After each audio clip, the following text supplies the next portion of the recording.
see if this works. We're going to be doing the normal testing as normal, hence the normal testing. Let's see what we got here. Check the frequency thingies of the external mic, which seems to be working this week. Remember last week it wasn't working, which is weird, but seems to be working now. Let's see.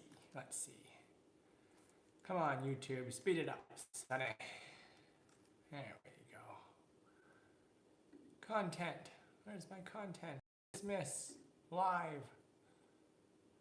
Hang on just a second as we do this. I'll have to check my voice here, make sure the hertz thingy is right. There we go, I see where we are. Let's see here.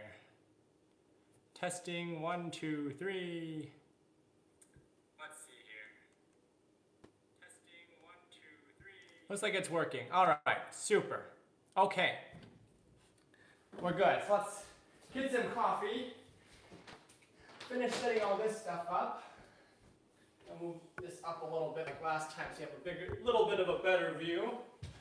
And as people come and go, let's see if I can put this down a bit. Down here. Oh, come on. There we go, that seems to work. And then I'll have to take this and this. And I'll try to put it so it doesn't topple over like it often does. You know, a lot of you have seen how often it topples over. We will try to avoid that this time. All right. Granted, even though we try to avoid it, it usually ends up happening. Let me wrap the wires around. That might help a little bit. Oh, actually, no, let me wrap it around the chair. Put the chair back. All right. And then this one looks okay. I think we're good. That'll do it. That'll do it. We're good. All right, so we're doing kind of a last minute little stream here. Let me get some coffee, because we all need coffee. Open up some more windows here. The weather here in the Seattle area is really nice. It is going to be summer weather here. Let me grab some coffee and some coffee to pour. It's going to be summertime weather here. I can pour some coffee here. I'm going to start Fridays off with coffee. Here we go. Already had coffee. I'm just having even more. Okay. Yeah, so let's see how the angle is. We can always adjust it, fine tune it a little bit. It might be a little too high, but I've even got shorts on because it's summertime, which not really. It's only April 16th today. But today, tomorrow, and Sunday is going to be like almost 80, 79 degrees just outside of Seattle, which is really weird because usually, usually the weather is much cooler. And you know, Seattle has like amazing summers. The summertime here is like the best of the year. I would say, or I might say, hang on, sorry while I'm fiddling with this. I might even say that it has probably the best weather in the country in the summer. And because it like gets, hey Foreign Swagger, how you doing? So it has like, so people get like, people say, oh, Seattle rains all the time. I think it's a little misguided, so hear me out. So the summer, so we got like 3 or 4 months of the year where it doesn't even rain hard, it's just like drizzles and cloudy, like 3 months of the year. So that's like, maybe starts in like December, maybe November, December, January, maybe February. So 3 or 4 months of the year, it's like that. And then you've got like 2 months on either end, like in the summer and the spring. So March, April, and like October, November, maybe if you want to count November, where it's like, where it's half and half. So it's like half sunny days and half like rainy days, like spring, fall. And then in the summertime, that's when you get like, literally every day is blue sky, high is like, low 80s, no humidity, right? So it's not like a muggy, it's like, you know, it's very nice. It's only hot under the sun, you go in the shade, it's cool, that kind of feeling. And then at nighttime, even though it hits like, you know, maybe 82, 83 a lot of the days, it'll drop down to like the mid 50s at night. So as soon as the sun goes down, the temperature really drops. So it's really nice. It's not humid, it's pretty good. I'm doing good, Foreign Swagger. How about you? Happy that the weather's so nice. They're saying it's going to be almost 80 today, and tomorrow, and after tomorrow. Anyway, see what else is new. Updates. I think the last one we did this was about a little over a week ago, I think. So we're being pretty regular with this stuff. I know a lot of the people watch this after. I think more people actually watch these practice vids after than before. I mean during. But I got the first. So in Washington State, they just opened up the vaccines for like all adults, like or anyone 16 and up. Yesterday was the first day. So I got my first shot. I got the Pfizer one. My left arm is extremely sore. I got I took a couple ibuprofen and stuff, but got it yesterday. It was super fast. I got it at a Rite Aid. Anyway, so got that, and then 3 weeks later I'll get the second dose. Anyways, so that's kind of exciting. Let's see. So today, let's check the audio levels real quick. Make sure we're not too bad here. So it's a little bit high. Again, the issue with this thing is like if I turn the volume down at the mic, my voice becomes a little low. It's like if I turn the testing 1, 2, 3, turn it down to about 55 out of 100. My voice becomes a little low. It's like if I testing 1, 2, 3, turn it down to about 55. That's good. We'll try that. If I turn it down, then the piano sounds better, but then my talking, you can't hear me, and then vice versa. For these practice things, it's not so much the quality of the piano sound, right? Because you're practicing. I'm hacking away at the piano, learning notes real bad, but yeah. Anyways, how are you, Forrest? Where are you at? Where are all you folks at right now, out and about? And how's the weather out there? It's really nice here. I guess you can't really see, but you can just kind of see through the sun all coming in. Put down mulch, getting some yards starting to come together. It's nice. So today, I'm going to work more on that Chopin Sonata that we started working on. Again, it's super raw, super, not ready. Of course, I'm just learning it. The first, second movements, the notes are starting to come together a little bit. Third movement, it's okay because it's a slow one. Fourth movement, it's still got a long way to go on the notes, but that's just, it'll come with time, I think. Also, one that I've just started learning. So you guys have known, if you've been following along kind of through the whole pandemic time, one thing that I've been doing a lot more of is learning new music. So I've added a ton of new pieces, especially concertos to my repertoire because, hey, it's a good time to like learn new pieces, and I'm not getting them up to like perform at tomorrow level because I don't see really the sense of that. I think I've talked about that a little bit, but I can get it up to, learn the notes, get it up to playable level, and then move on. Because, when you're performing, you still have to like polish it anyway and get that last 10, 20% anyway. So the next one I've done, you guys know I've played the third concerto a ton of times, I performed a ton. It's one of my kind of very commonly performed pieces.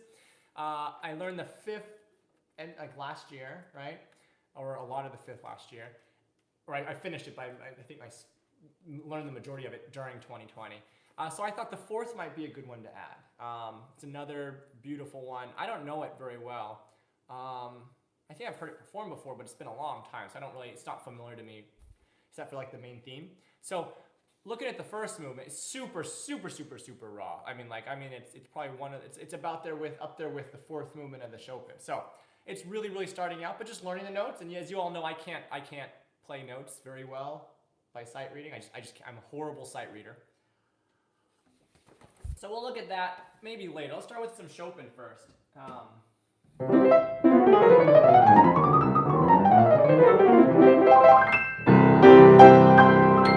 what we'll do is, if anyone has questions and stuff, post, ask, stop. This is definitely not a performance. This is it's hot outside, practice stream. PPC.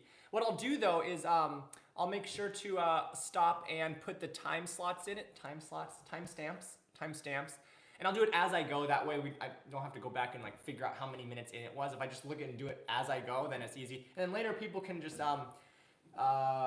they can come back and figure out where it is and where each section and thing starts and all that good. So if you have any questions, you don't have. Hey, Reams, how you doing? Good to see you.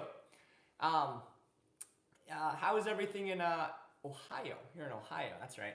I was telling everyone the weather here is crazy. It's 79 today, or it will be 79 today, and tomorrow, and after tomorrow, and that's like early July temperatures for like the Seattle area. It's weird. It usually hits like in the heat of the summer. It's like every day might be in the low 80s, like with no humidity. So like a cool low 80s. But it's like 79. It's like blue sky. That's why I've got my closest thing to a Hawaiian looking shirt on, just because, and some shorts, and my obligatory socks because I just wear socks a lot because that's just me. Hot here too. Feels like spring. Yeah. Hey, Foreign Swagger. Sorry to see you go. Thanks for popping in even for a bit. All right, so the plan for today is Chopin, which is slowly coming along. First, second movement is still, it's almost playable. Maybe I'll go and polish some parts of it. Third movement's okay. Fourth movement is still almost unplayable. The notes are coming. And then we're gonna start the fourth concerto of Beethoven. And this one's really, really, really rough. And this is again gonna be a hacking at the kind of notes, super slow. But I think it might be a good one to add to the repertoire, because all that stuff. Do you have the AC on? No, but Gerard, hello by the way. But I think it might come. I think I heard our next door neighbor's AC on yesterday evening. Like in Washington, if it hits above like 72, everyone flips out because it's just becomes so hot. I lived in like Boston, New York, and of course there it gets really hot, and it's like 80 there is not 80 here. 80 there is like humid, crazy, suffocating. Here it's like a dry 80 something, so it's not like it's in the shade it's cool. But in Washington, in the summer times, it's often low 80s as a high, but then it drops to like the mid 50s every night. So it's different. But here people, we love AC. When I grew up in Centralia, and like we don't, my parents' house doesn't have AC, and it was pretty good, but they have like big trees in the back which shades the house part of the day and stuff. In Stella and Mai's house, we put AC in. When they built the house, it was like wired for. So basically all they had to do was just like plop that box in the backyard and then hook it up, because everything was already like set up for it. It was just didn't have that box. So, but it's super great because there aren't big trees around where we live because it's a newer community and the trees, there's just no big trees. And so the sun in the summertime, and then plus like now there's like wildfires every once in a while. Even from far away, the smoke can blow in, and then on those days, like you can't open up your windows, right? Because then you get like smoke coming in your house. So then it's like really suffocating if you don't have AC because you can't even open the window. So anyway, so long answer to a short, simple question. Let's take a look at the first movement of the second sonata. Let me timestamp it here real quick. So we'll call it the Chopin Sonata number 2 in B flat major, minor. I'll be fancy. Opus 35, and this is movement 1. And the timestamp is approximately 1330. Boop. Boop. I think that's it. Okay, and then I'll copy that, and then we can do it next time. All right, super. Save, and we are on our way. So let's take a look at this. A lot of this has, I think, some fingering issues. There's a lot of fingering issues in the Beethoven. But the notes are coming, so we'll see.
enjoy singing?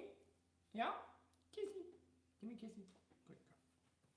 Oh my goodness. Yeah, Molly came and decided to start singing. She likes this piece.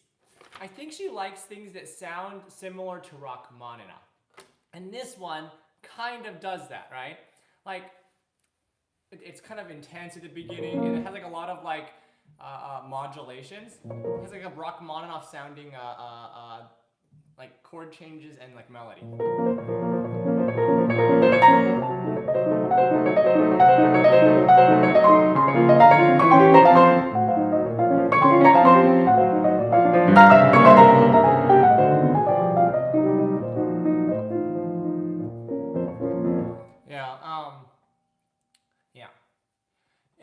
It does have kind of like a Rachmaninoff. So sometimes she'll come and sing. So lately I've been practicing this first, and then so she'll come downstairs like from being with Stella or something, and she'll do that.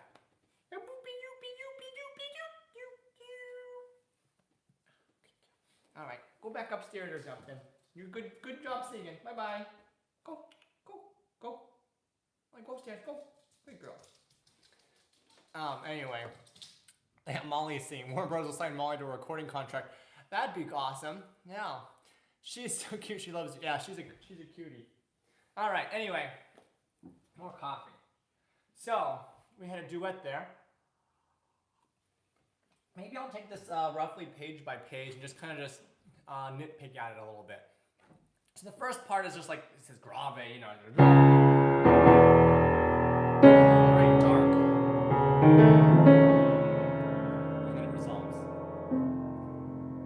And then this part is just like a tumultuous, like bubbling or simmering kind of a sound, right?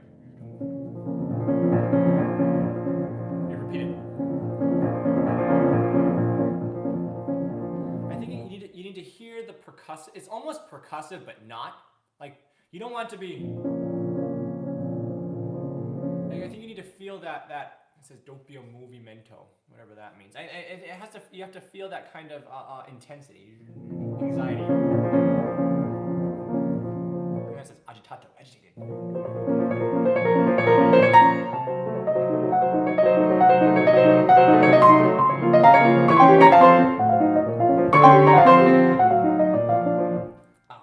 Oh, left hand.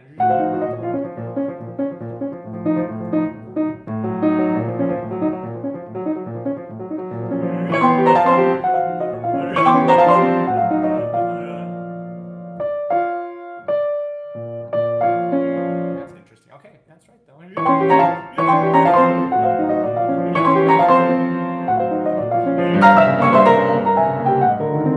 Okay, this part, the right hand.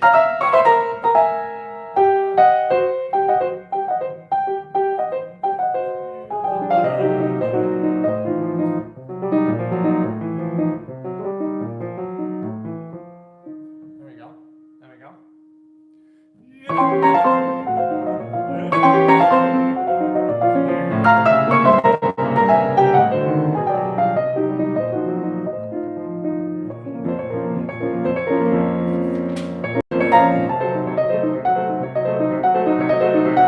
Oh, okay, I'm playing the wrong left hand here. So you guys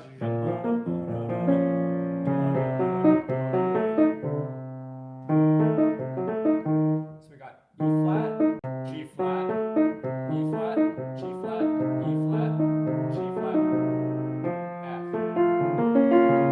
Okay. Well, that was kind of the first page. I guess I said I was going to do first page first. So let's give it a try one more time from the top.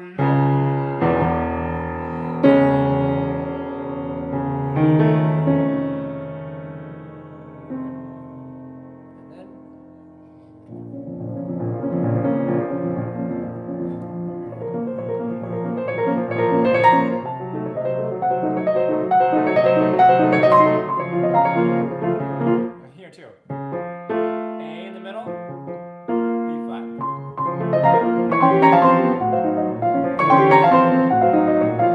I did it again.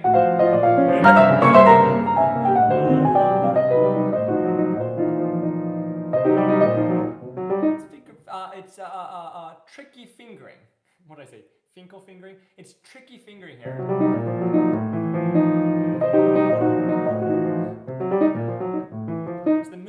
3-2-3-3-3-2. So I'm on measure. Can you believe it? They don't even have the measure numbers written in this darn version. What? That's dumb. It's at the bottom of the first page.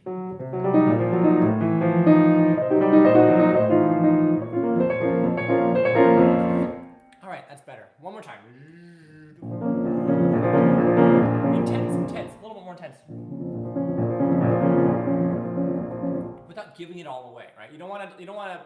See, the thing in music, and this applies to almost any piece, anything really. Like, there's an absolute maximum and an absolute minimum of like dynamics that you can do on really any instrument, right? Like, there's a certain point at which you cannot play louder, whether it's a piano or a violin or whatever, and there's a certain point at which you cannot play softer. And the piano has a very hard limit on the bottom end of that. Like, I guess the hard limit on the top would be breaking the string, or something like that. And the hard limit on the bottom would be something like physically playing the keys so slowly or so lightly, or both, that the hammer doesn't actually hit the key. And you can actually, even if the hammer doesn't hit the key, you can actually hear a little bit. And the sound isn't the hammer hitting it, but it's actually the damper lifting off of the string. And so the damper is the thing that goes up and down when you're playing the. See, so if you don't know what a piano looks like, basically, very simplified version, you play a key, a little hammer with a felt tip goes and hits the string, and then when you let go, it comes back down. Well, it hits it and then comes down to a kind of a upward resting pitch. So it's like, and then down, but really fast, right? But what makes the sound stop is that there's a little like damper. Think putting your hand down on top of the string afterwards. Or like if you're playing a guitar, you strum it and then you put your hand on it, right? It'll stop the sound. But it has one of those for every single one. So when you're playing the key, the damper goes up so that when the hammer hits it, it can keep ringing until you let go. Also, raising the dampers, you can use the right pedal and it'll just raise all the dampers. And so it'll just keep going until you put your hand on it. And then how you do that on the piano is not by physically putting your hand on it, but by just letting the dampers go down. So when the damper actually, when you're pushing it even slowly, you're not pushing it fast enough for the hammer to actually hit the string, but the damper still goes up, and that sound of the felt on the damper kind of brushing against the string that it's touching as it lifts. Oops.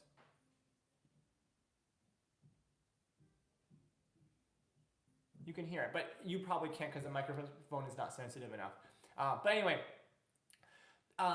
so if you don't count that, which is, yeah, there's a point at which the hammer just doesn't hit the string. So there's kind of a low limit. So I got distracted and sidetracked onto a different story. But the bottom line is that there's an upper and a lower limit. So dynamics isn't an absolute type. I mean, you could argue different ways, but it's not just absolute. So like some people might say, oh, it's a decibel. So forte is so many decibels and fortissimo is so many decibels. And, so like the higher the decibel, then like, oh, fortissimo is, 2x decibels and forte, right? That's not the way it works. And that's, I don't think that's the way decibels work either. But it's perception, a lot of it. Some of it's like absolute how loud something is, but just like when you turn the radio up on your car and you're hearing a piano play, it can be playing a soft song, but it like have the volume up, right? A lot of it's perception too. So it's maybe partly decibel, but it's a lot of perception. So if you max out, if you're playing a piece and let's say that the piece overall dynamics starts low and then it has like a climax and then it calms down at the end. If you start off too loud at the beginning, you have nowhere else to go because you've already kind of hit that ceiling of the decibel level. And the same goes for soft. If you're playing a piece and it gets softer later on, and you want it to get softer later on, but you start playing too softly, you're not going to be able to go down any further because you've already hit that floor. So it's really important to kind of keep that in mind. And there's tricks you can do to, actually that's a great idea for a Learning to Play Piano with Charlie episode. There's tricks you can do, let me write that down. Sometimes these ideas just come to me. I'm kidding. But actually I do want to write it down. Dynamics. There's tricks you can do to kind of like make it seem like it's growing even more than the piano is capable, or vice versa. But one of the big things to keep in mind though is just to keep in mind the whole picture. And if you're gonna get louder later, you don't want to give it all away too soon. Otherwise, you won't have room to grow, and vice versa. So that was a really long, convoluted story on how to, about dynamics. Anyway, don't give away too much too soon because the piece has a lot more to go.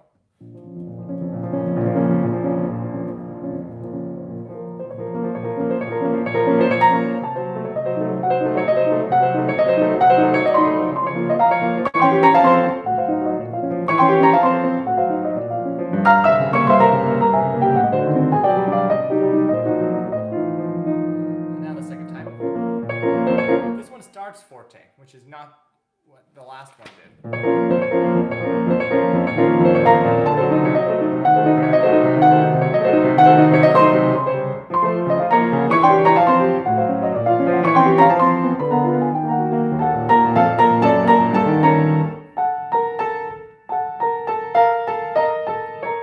So you have that counter melody in the middle. It's not just going.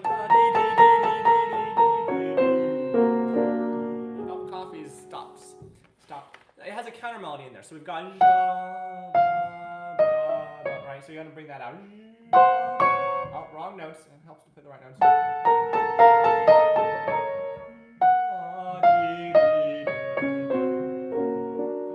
You want to bring out counter melodies when you can. Makes it more interesting.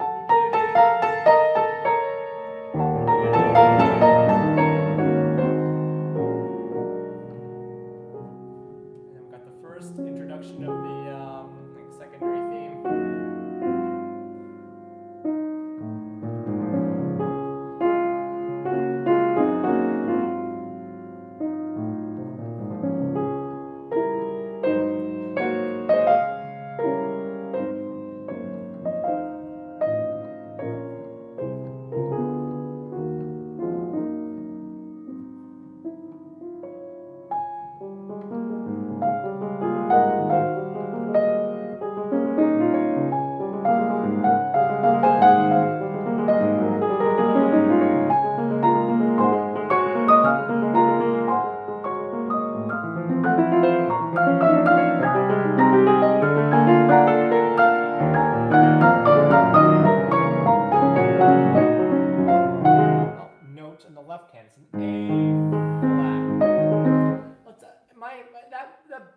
To that was dinky. It was dinky. It didn't grow enough. Let's start this part again from here, bottom of the second page.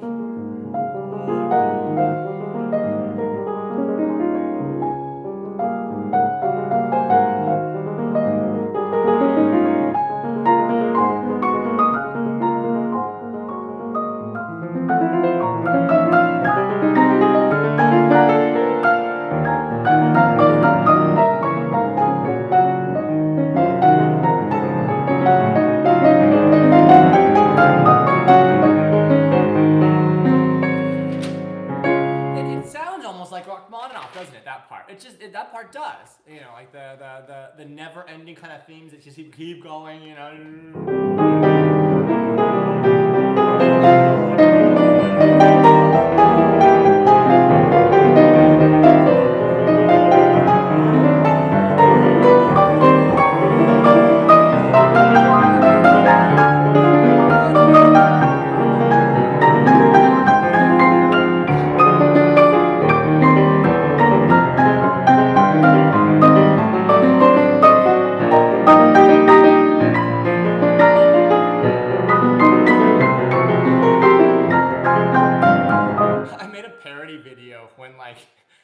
Years ago, where I just kind of like made fun of Rachmaninoff's things. I just made that one up. That was me. But like his, if you just take what he does and kind of exaggerate it, just like don't ever end the melody. Just keep going. You think it's gonna calm down, and it doesn't. It just keeps going. You're like, oh, you know, you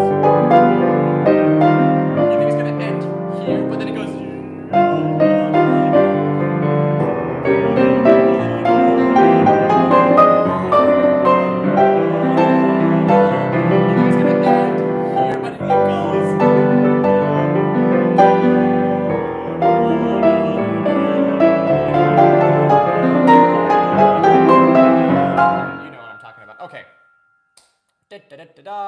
Let's see. Hey, Charles Williamson. Oh my goodness. Hello, Octopus. Okay, Octopus. He's working on the show. Oh yeah, Chopin today. So yeah, I put the Schumann away. I think I got to the point where it was like good enough for like, you know, adding into the repertoire. You know, that 80, 90%, whatever you want to call it, besides polishing. So if I need to play it, then I think I can do it with a little bit of, you know, polishing and stuff. So we're now we're gonna do the octopus and sweet potatoes all around. Oh my goodness. We're actually gonna go get oysters tomorrow. There's this place you can go, and then it's a state-run thing, and they like put oysters. You know, they I don't know what you call it. They plant them. They put them there, and it's like in the Sound, and you can go there, and yeah, you can like it's not really like digging for oysters, because when the tide goes out, they're just literally just laying there on the ground. You just literally pick them up. Yeah. Here's your sweet potato. Yum. Oh my goodness. I don't know what's going on, but okay, you guys are having a picnic or something. All right. Picnic or lunchtime. That was good though. I'm afraid of oysters. I don't eat oysters. I'm not. Well, I mean, I've had them. They're not my thing. Even cooked oysters are not my. And I might have had a raw oyster years ago, but I just don't like their sliminess. It's not my thing. Some people love them. Hey, Romain Poyer. Thanks for sharing your talent and work from France. Oh, no worries. Thank you for tuning in. I know these again. You guys know PPCs. Practice. This is just literally practicing. So these are all pieces where I am literally. I don't want to play them. I play them like crap. But hopefully the idea is that hopefully they'll get better. And you know. Okay. So where was I? Let's get back on focused track. Charlie. Where was I? That's the first page. Okay, I'm over here somewhere. All right. Oh yeah, I was talking about the really long thing, melodic line. So when you do these, you really want to balance them, you know, because you don't want it to be like, you know, like station. You don't want to. I can't put it. You don't want that. You want to balance them. So balancing. Referring to the levels of each note in relation to each other. So you don't want to be like it's not balanced, it's just completely off. But if we balance it, you know, maybe bring out the melody, and then maybe the bottom, or maybe the middle line, or the top on the left hand. There's many ways you can do it, but you want to be balanced. Oops.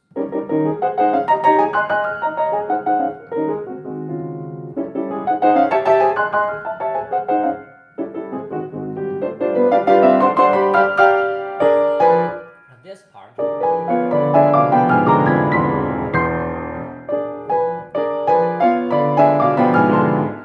The finger in the right hand. So we got 3, 3, 1, 1, 3, 2, 5, 1, 3, 2, 5, 1, 3, 2, 5. Okay.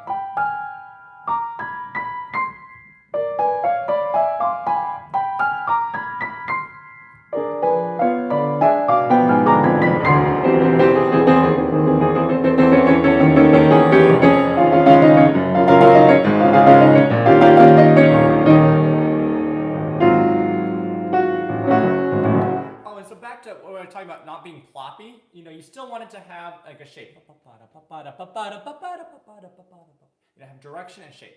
Music almost always needs direction and shape.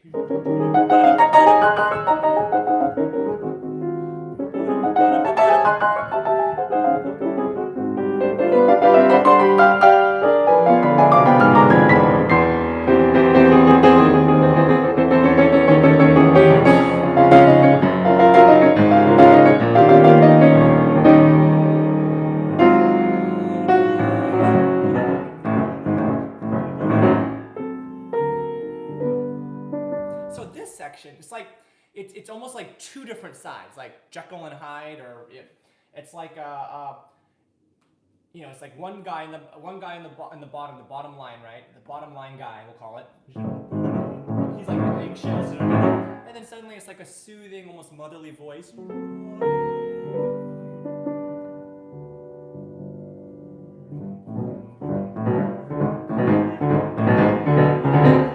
Same here.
out the top. So this part goes. Sorry guys. It goes. So you want to bring out the top. You want to hear it? That's right. Right. So how do we do that? Pinky and I guess 3 finger or 3, 5, 4, 3, something like that. What are the notes? Oops.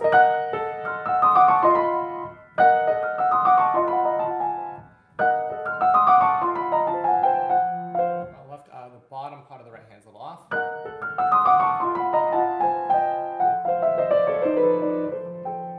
little better. Secondary theme again. Balance.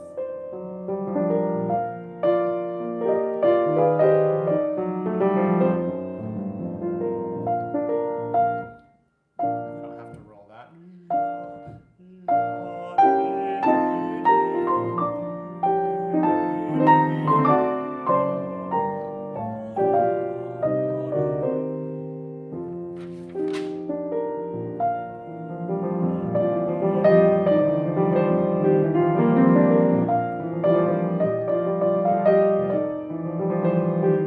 Left hand here. So we've got triplets.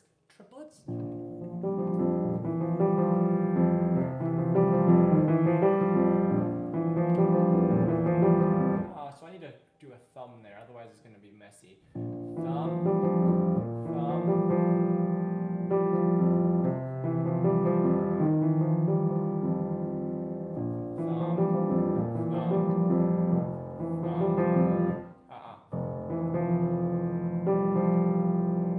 Oh, it changes here. I was like, there's not enough notes. The triples go away.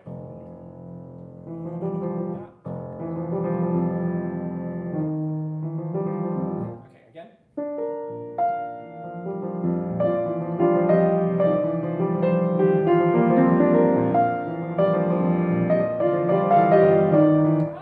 Oh, it changed earlier. My bad.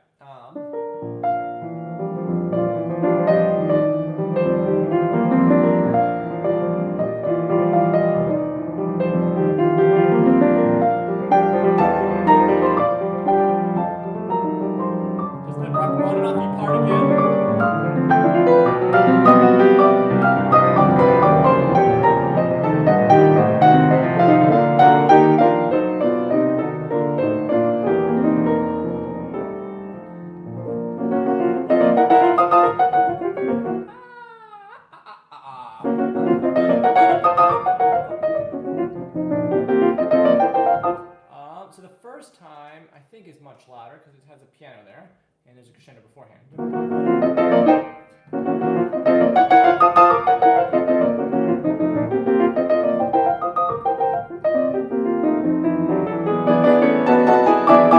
And then the modulation.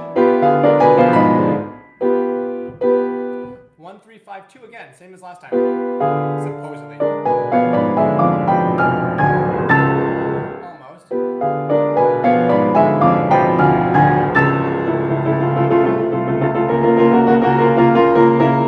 That was bad. So in all these repeated notes, there are little changes. You want to bring out the changes, I think. So we've got everything else is the same, but the middle changes. And then here.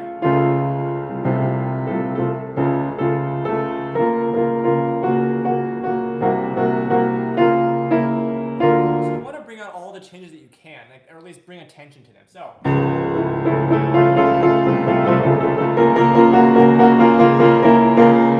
The left hand was not right.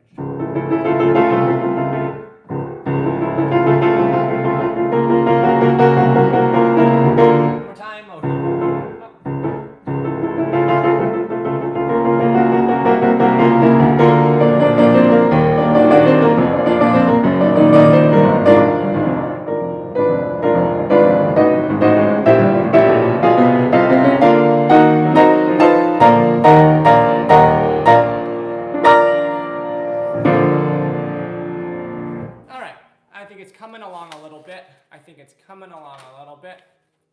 Let's take a look at some of the, I've read a lot of the thingies. Let's see. I like a Maris Piper. It looks scary. Golden Wonder. Kara's Pink. I think Charlie's probably the most talented. Talented pianist, classical music right now. He's ready to play anything he wants to, which is cool. Doesn't mean great ball. Oh, thanks, Rames. She probably sees downstream Amazon. Children Schubert the best I've heard anywhere. Oh, thank you very much. That's very kind of you. Very kind of you. Love a good tatty. Depends, of course, the mood you're in. You might like a fluffier. I like fluffy mashed potato. I like fluffy mashed potatoes. Oh, $5 for Molly. Thank you, Reams. Appreciate it. All right. Let's do the second movement now. Move through a little bit, otherwise we're not going to get finished with any of this stuff. Let's see. 46, 30. This is movement 2. Okay, time stamp it in. Oh, and $5 for Charlie. Oh my goodness. Thank you, Reams. $5 for Molly, $5 for Charlie. Appreciate it. Let's see. Scherzo. All right. This one is also kind of the first two movements are kind of like scary, loud, fast, that kind of a thing. Let's go through this. I'm not sure how much time I'll spend on this stuff, because I do want to see if we can pedal through some of that Beethoven, which is really rough. I just got to keep getting through it so it gets more and more comfortable. Scherzo time. Scherzo time. Or chips. Chips are good. I like chips. Potato. One of my favorite chips is Tim's Cascade style jalapeno chips. Those are good. I don't know if they have them all over the country. Might be a Northwest thing.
All right, let's go on to the last one.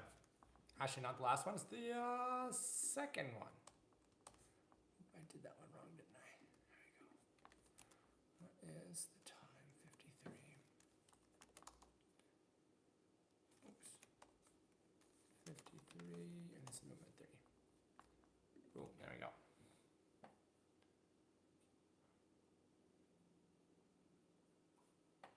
What do you guys? Went to a piano smashing contest when they had to put it through. You probably had to him. I don't know what you guys are talking about. Do you guys know each other? Reems and Charles? I had venison burgers on a roll. Actually, it was sliced, not a burger. Now I remember. Do you, Charles and Reems, do you guys know each other? I have no clue what you guys have been talking about. Maybe inside jokes or something. How much do you practice these pieces outside of PPC? It depends. Beautiful, Charlie. Oh, thank you, Reems. How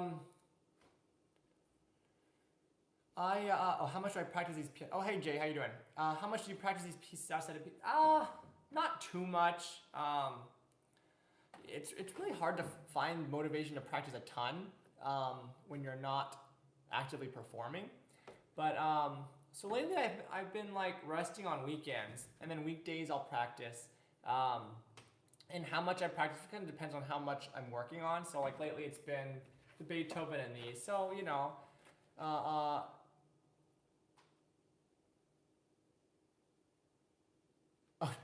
don't worry about Charles. I never know what he's talking about either. Of course, I really know what I'm talking about. Okay. Maybe it's just inside jokes and stuff, maybe. How much you practice these pieces outside of PPCJ? So lately it's been like 5 days a week, and I'll like go through them, but not a ton. It's a little bit every day, most days at least, weekdays lately. How do you practice? Is it just playing through mostly? It depends on what I'm working on. So when it's a new piece, a lot of it's kind of playing through. Well, if it's a new piece, it's like learning notes. And then once I can get to the point where I know most of the notes, it's just kind of playing it and getting it in my fingers. And as I do that, you know, you get faster and faster at playing, and you also like get better at you also do musical stuff, musicality stuff while you're kind of getting it faster and faster. So on these pieces, I'm somewhere, depending on the movement and stuff, like the first 2 or 3 movements of this, I'm at the stage where I got most of the notes, but now it's like, okay, working out good fingering, working out the musicality, and just getting it more comfortable with the notes. It's not 100% there. The fourth movement and the Beethoven are much more on the first stage of just getting the notes down. So if you kind of play through them, notes will come and becomes muscle memory and stuff like that. Later on, if you're like in the later stages, then it's more like polishing. Then you might do slow practicing on hard, parts that you just can't get. More slow practicing and using slow practicing methods and techniques and stuff like that. Yeah. Okay, yeah. So let's do the third movement. Did I put down the timestamp? I don't think so. Well, I did, but it's wrong now. 56. Okay, let's give it a try. This is the lento.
interesting piece. Let's go on to the last one. The last one, we're at 103, roughly. 103, timestamp. Movement 4. All right, the last movement. Oh, always sounds so ominous, yeah. Strange juxtaposition from somber to something strange like fantasy, or something like fantasy impromptu, but something I wonder. Yeah, it's interesting. It is kind of like fantasy impromptu. I think you're the one who pointed that one out like a week or two ago.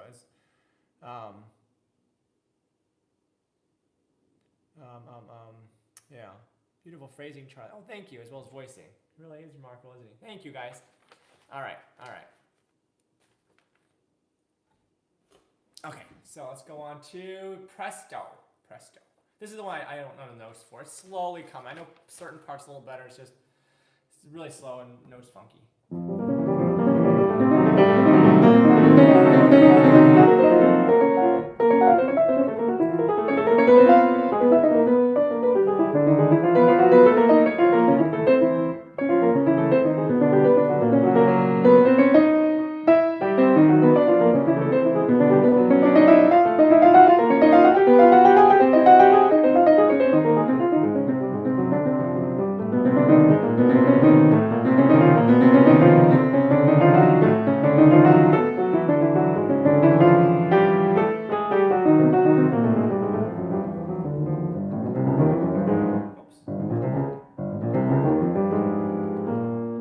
What's the notes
Hey, Charles. Fourth star reminds me of finger exercises. It's such a strange way to end this. It's weird. Yeah, it almost sounds like Czerny or like the Hannon exercises and stuff. Is Toby? Who's Toby? Is Toby your dog? Okay. Anyway, let's go and do a little bit of the Beethoven. Ugh. I need some more coffee.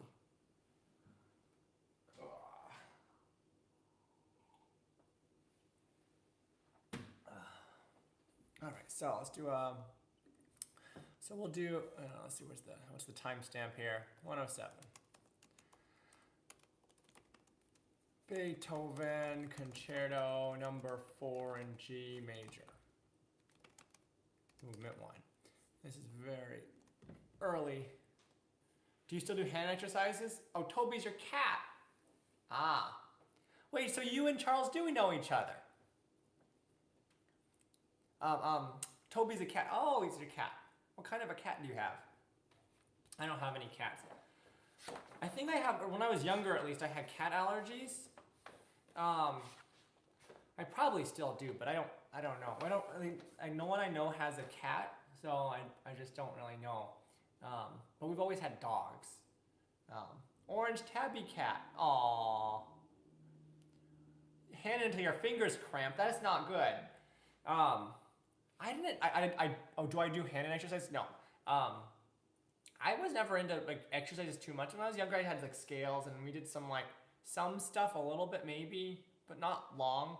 But I did like the Chopin Etudes, Opus 25. Those are like technique stuff. But you don't want to do anything till you're you don't want to do anything that hurts your hands or arms or wrists or anything or fingers, or cramps any of that stuff up. You don't want your fingers, arms, hands, wrists, that stuff to get tight, hurt, cramped, or anything bad like that. Because like, not only does it just feel bad, but it can like actually cause like long-term like permanent damage, and you don't want that. So if any of that stuff ever feels, so if your fingers, hands, arms, wrists, any of that kind of stuff ever feels like cramped or hurting or tight or whatever, you really should stop and like figure out how to make that stuff not be that way. You know what I mean? Yeah. I was not in exercises either, but my teacher made me do them. Now I use a Clementi Opus 36 as an exercise warm-up thing. Oh, cool. Very cool. Oh, is Spats your cat, Charles Williamson? Okay, let's do a little bit of this. Now this is super new. I mean, I'm like, this is like even worse than the last movement of that last sonata that we were working on. I gotta update the timestamp because I ended up blabbing around too long. I'll just say 110, it's close enough. 110, okay. All right, so the beginning starts off nice. Oh, balance. Too much. Oh, not together.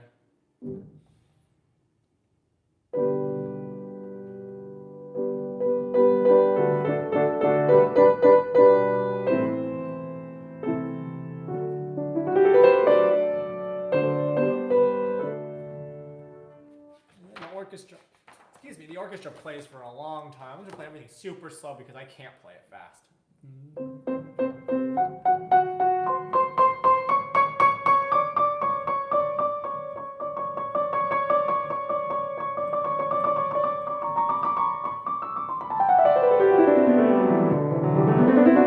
Oops. Fingering.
weather.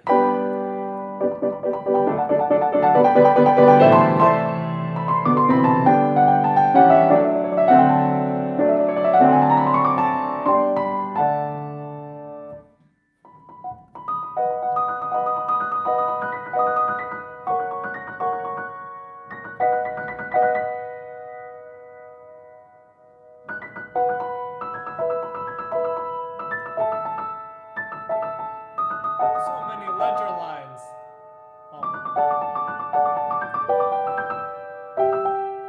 Let's try that part again.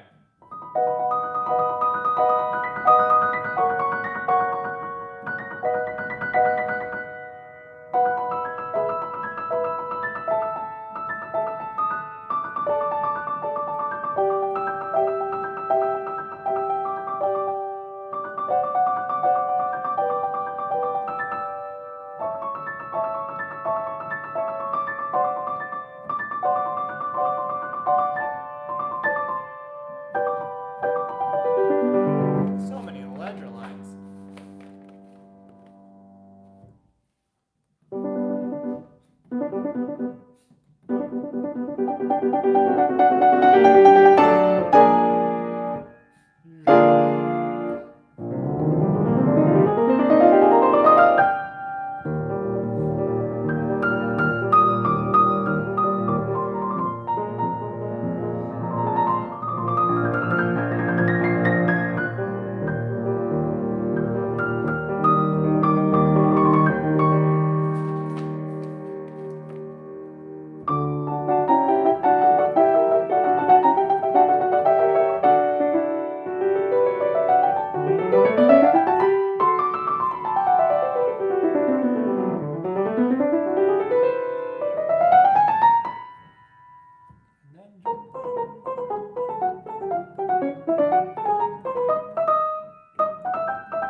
cadenza, which I might or might not use this cadenza eventually, but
different number of notes in the right hand and the left hand here.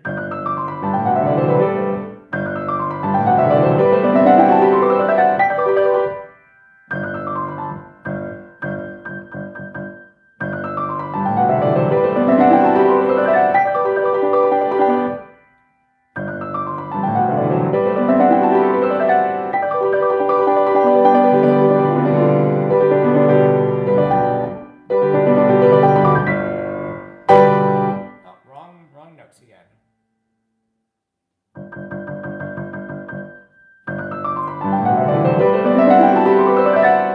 Again.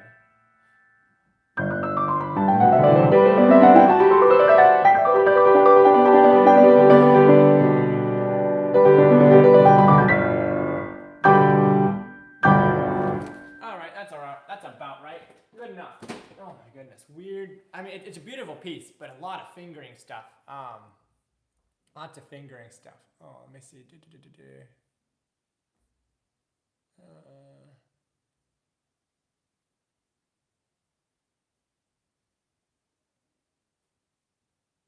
The fingering is so intricate, I would not want to figure it out on my own. Yeah, it's a hard fingering. There's a lot of weird, awkward kind of things.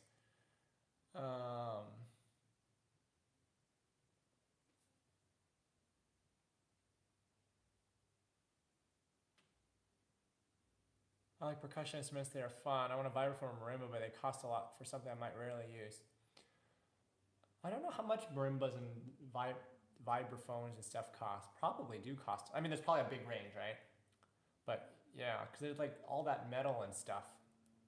Probably, like even just like materials cost is probably not insignificant. A zither. Oh, Charlie is playing a Steinway Model A, I think, and his piano teacher gave it to him. Isn't that cool? It's actually a Model B. It's the it's a 7-foot. So they actually had a Model C too, which is like an 8-foot. The Model D is the one that you play on most concert halls. That's the 9-foot Steinway. But they stopped making the C a long time ago. Harvard had one, and it's weird because it's like it's bigger than a 7, but smaller than a 9. I think it's like 8 feet or something. And the one they had really, really tough action, but it was good for like practicing certain kinds of things sometimes. And it, anyway, I don't think they make that one anymore. Anyway, yeah. So I have a B. Yeah, Mrs. Atzi gave it to me.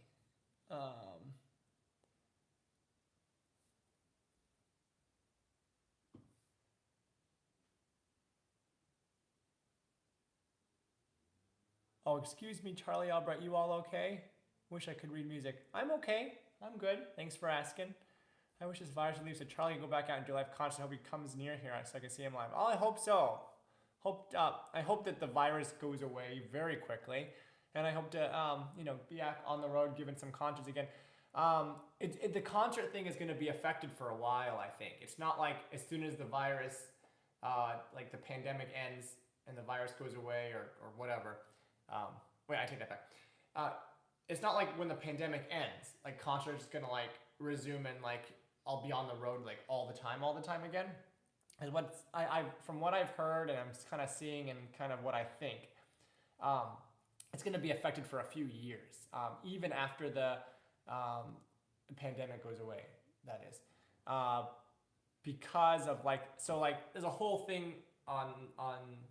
I think I might have made a video on this before, but basically, long story short, depending on what part of the country it is and what part of the world, so concert seasons are usually like the school year. So like it's like 21, 22 is the next season coming up, the 2021, 2022 season. So it's like September through May or June. And some places are basically not going to have much, if any, of a season at all, even this next year. This next season.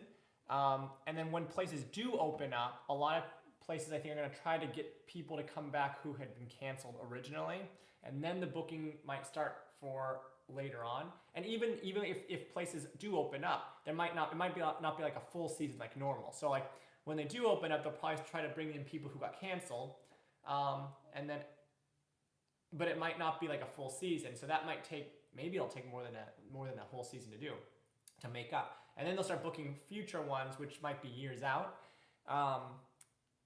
And a lot of smaller places or smaller orchestras. So like smaller orchestras and or like smaller concert seasons might have, like, I'm not sure if everywhere makes it, in terms of like comes out of the pandemic as an organization still there and or in good shape.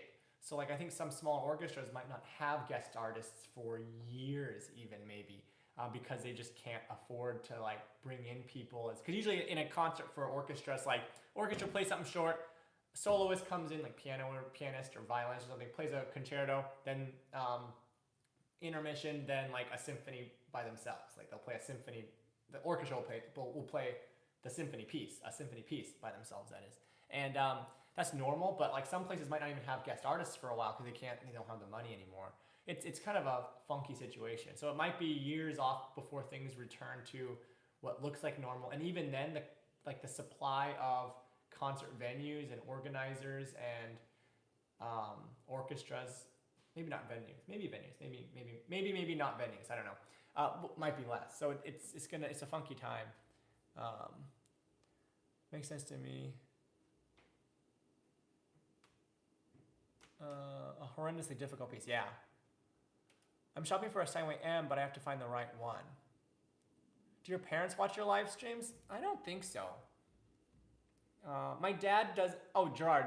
Yeah, I don't think so. My dad doesn't even have a cell phone, so he's not on YouTube.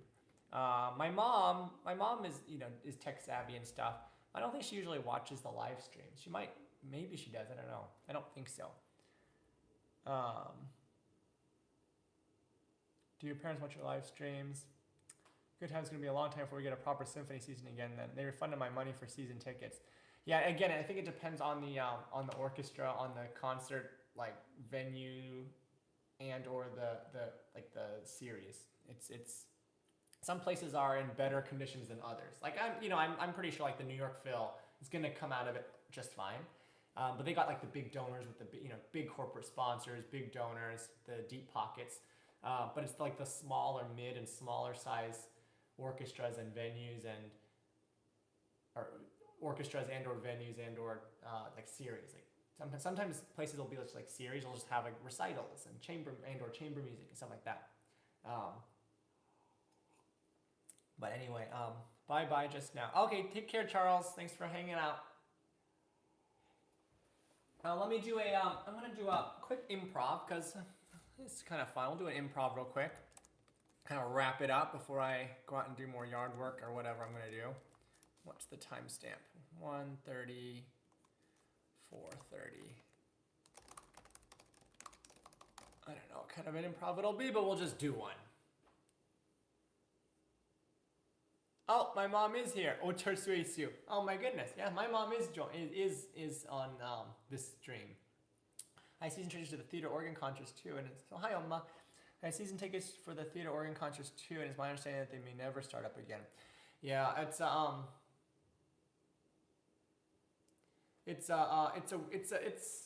kind of a funky situation, but I'm sure that arts aren't the only ones that are affected. I mean, like obviously the pandemic has been a bad time for a lot of people and a lot of businesses and a lot of organizations and stuff.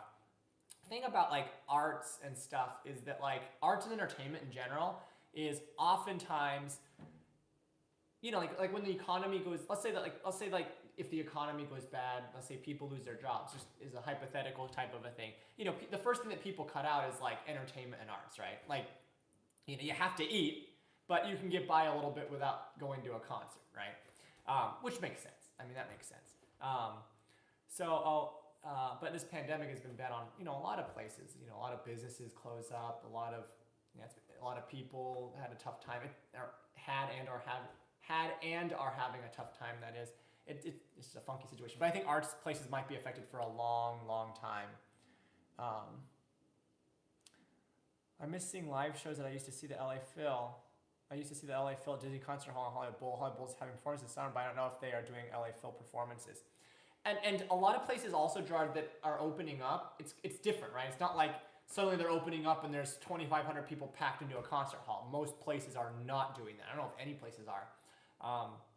And I was, some places might do like weird seasons, like not a normal season, but just like short bits at a time.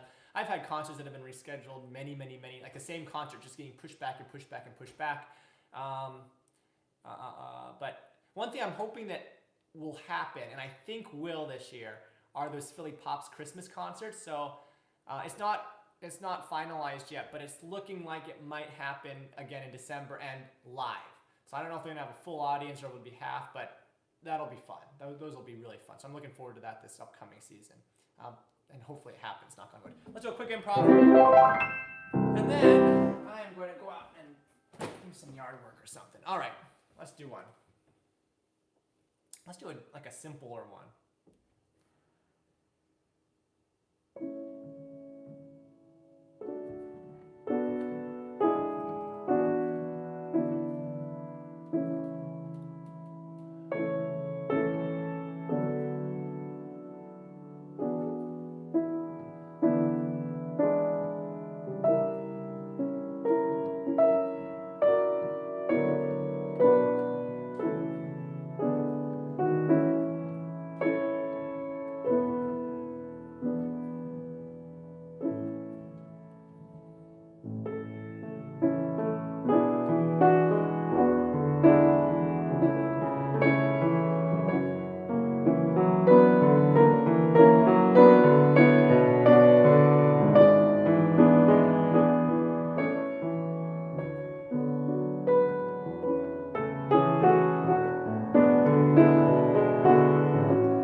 seems like they could. Oh, Berlin Phil's doing live audience performances, but they only fill every other seat.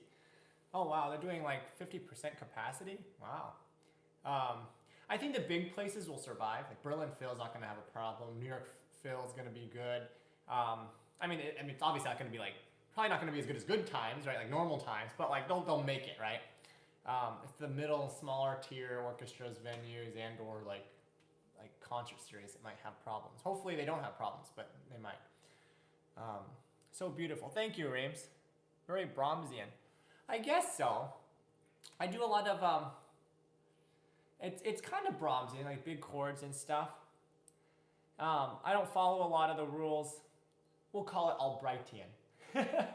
I take bits and pieces of. It's not even taking bits and pieces. It's like you're inspired by like different sounds and you put them together in ways that you like, or I put them together the ways I like, I guess.